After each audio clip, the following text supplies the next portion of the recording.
Good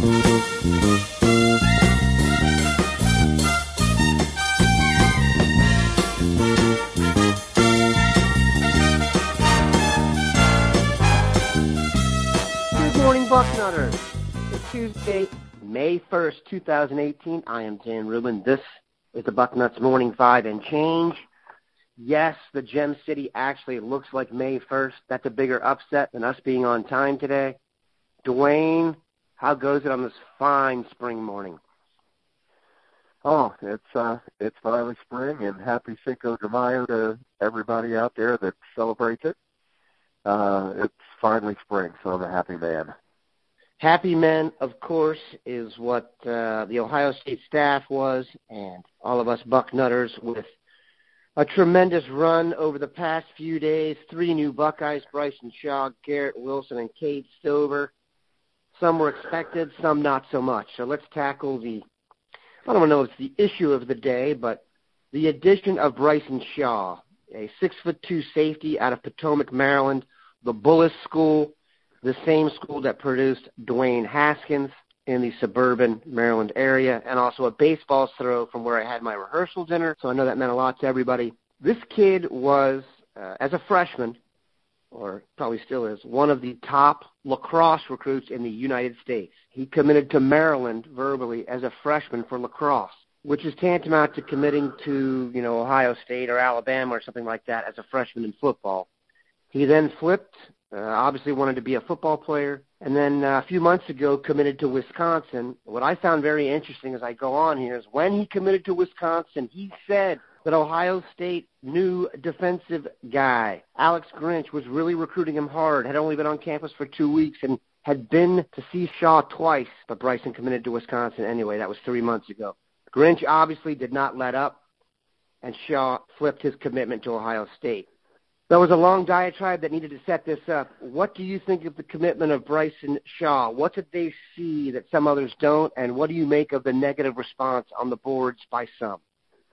I hadn't looked at him at all. I mean, I heard the name, hadn't looked at his film because he's committed to Wisconsin. We don't necessarily recruit against Wisconsin, so I didn't see anything. I hadn't watched the film, hadn't paid any attention to the kid at all until he committed. And I went and looked at his film, and I was like, you got to be kidding me that more schools weren't after this kid. He is fast. One thing that just leaped out at me was how fast he was. The very first play on his film, he intercepts a pass and looks like everybody's standing still as he runs by him. He makes one cut on a dime and leaves the kid looking for his jock out there. It scores. I'm very impressed with what I saw. I mean, I could look at this kid on the offense. He's just explosive when he gets the ball in his hands. He doesn't shy away from contact at all. I think it's a nice pickup for us. And as far as the negativity on the board is people get so wrapped up in how someone's ranked. And I understand that. I pay attention to it, but really what my eyes tell me is when I go on, and this kid could play. Everyone's looking at these higher-ranked guys out there, and we want this guy and this guy. And you're not going to get those guys sometimes. So having a guy like this who's a little bit down the rankings but is an excellent football player, it was a nice pickup for us, Dan. I agree that rankings matter. They definitely matter. For the most part, they're accurate. But by the same token, this staff has absolutely earned the benefit of the doubt when it comes to recruiting based on the talent that's been on the field. If you're not going to give them the benefit of the doubt, I don't know who you'd ever extend the benefit of the doubt to and in what circumstances. So Alex Grinch was all over this guy. Like I said, the first 2 weeks he was employed by Ohio State, he went and saw the guy twice. So I have faith in Urban's ability to attract quality coaches. And if Alex Grinch wanted this guy this badly, I'm on board. I think he's a high upside kid. And like I said, he wasn't, we have all heard the Sam Hubbard story, who went from a Moeller lacrosse recruit to a Bengals defensive end. He was a much better high school lacrosse player than Sam Hubbard, really not even a comparable player. You're talking about, a franchise player in terms of Division I lacrosse. Not my specialty, but I think they're in real good shape here. Will he redshirt? Who knows? Probably, but long term, like I said, this is a benefit of the doubt pick. And if Grinch is that into it, I think we got to see why. One guy we all see why about and had expected to add, but are happy to do so as well, Texas wide receiver Garrett Wilson, the former Columbus/Dublin native, coming back home. Just a really impressive receiver. I'd be hard-pressed to tell you if he has any weaknesses at this point. He's almost kind of your prototype receiver.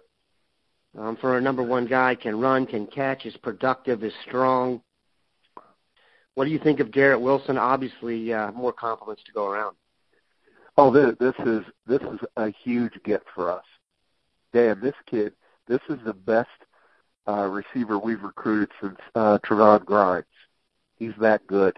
As you said, he checks all the boxes. This is a kid, he's going to play as a freshman. Forget about it. He's going to play. Somebody else is going to be sitting or transferring. That's just going to happen. There's just not you don't look at him and say, I wish he did this better. He's the complete package, and that is a huge get. Going into Texas, beating Herman head-to-head like that for a kid that could transform his program down there.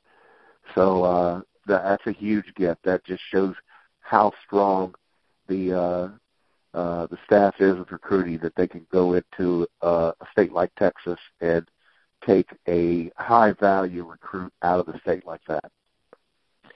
Yeah, hyperbolic statement alert by me. Just a little memory here. I would give myself a little bit of credit. We had the show last prediction show. My prediction on who was going to transfer was Antonio Williams. And my prediction on who could be a top 5 pick on the roster was Nick Bosa. Really went out on a limb there, but I think I'm going to be right on both those. I think Garrett Wilson, in one of his years at Ohio State, is going to make a run at the reception record at the school. He's that productive, that consistent. He's a quality route runner. Anything you look for in terms of pedigree, look at where he's playing. There's a chance he's going to be catching balls in college from his high school quarterback. This is as good a pickup at receiver, like you said, as has been. I would put it up against any recruit of the last 10 years, receiver-wise, in terms of my confidence that he'll be a productive player in Columbus. This guy is just a pure stud.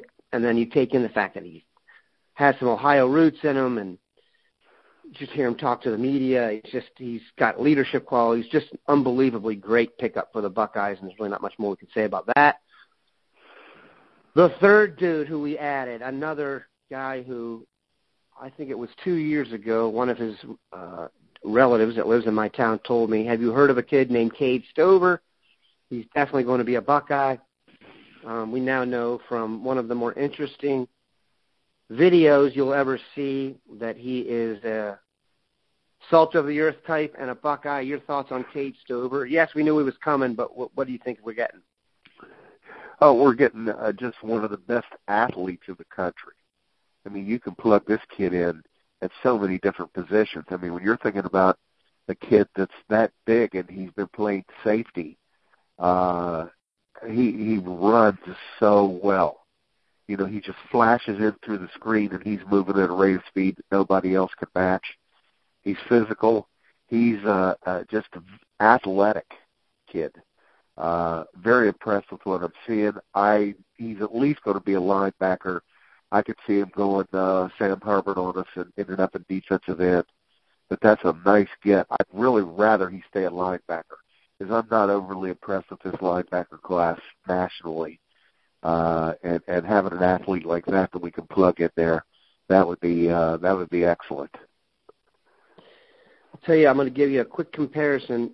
I don't know if he'll end up getting this big, but as a Cowboys nerd, he reminds me a little bit of Leighton Vander Esch of Boise State, a guy from a smaller school. I think Vander Esch actually played 8-man football in Idaho. But if you watch Stover's tape, when they get in trouble, they go to the Wildcat and just snap it to him. He's leaping over dudes.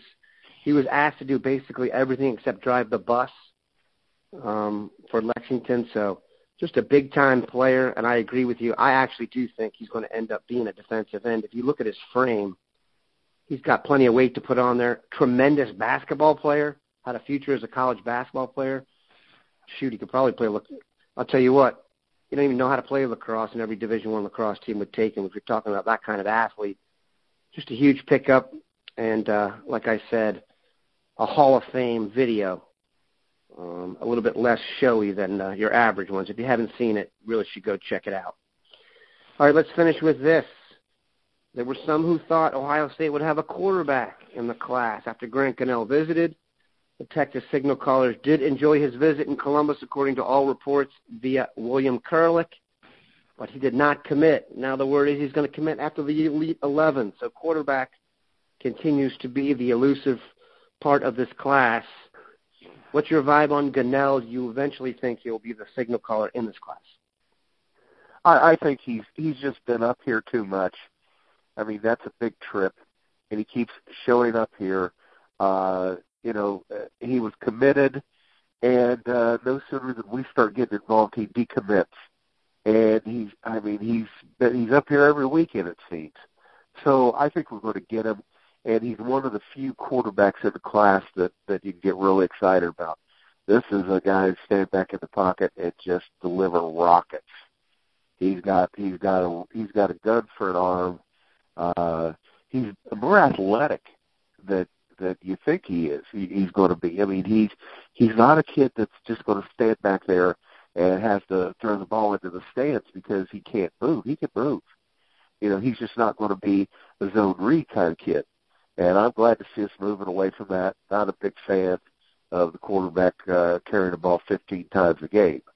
So I love seeing a guy like this come in here. Like I said, he's one of the few out there in this class. It's just not a great class. It's not a great class in general. But quarterback's one of the really weak areas of the class. So that would be a huge get. And here's the thing. Once a quarterback commits, it seems like the momentum really picks up for the class in general. Kids know they've been playing football. They've been watching football. They listen to coaches talk. They listen to the people on the internet, on television talk. Quarterback is the key to everything. That's why they get the big bucks, quarterbacks. So getting a quarterback in a class just seems to get the momentum going. And I'd love to see that happen. And hopefully after the Elite Eight, he gets it over with and commits, and that's going to get some momentum going for us. Not to mention, word is that Mr. Gunnell is also a premier recruiter when he gets on board. They expect him to be, of all the quarterbacks in the class, one of the better salesmen. So the earlier, the better. There you have it, Bucknutters.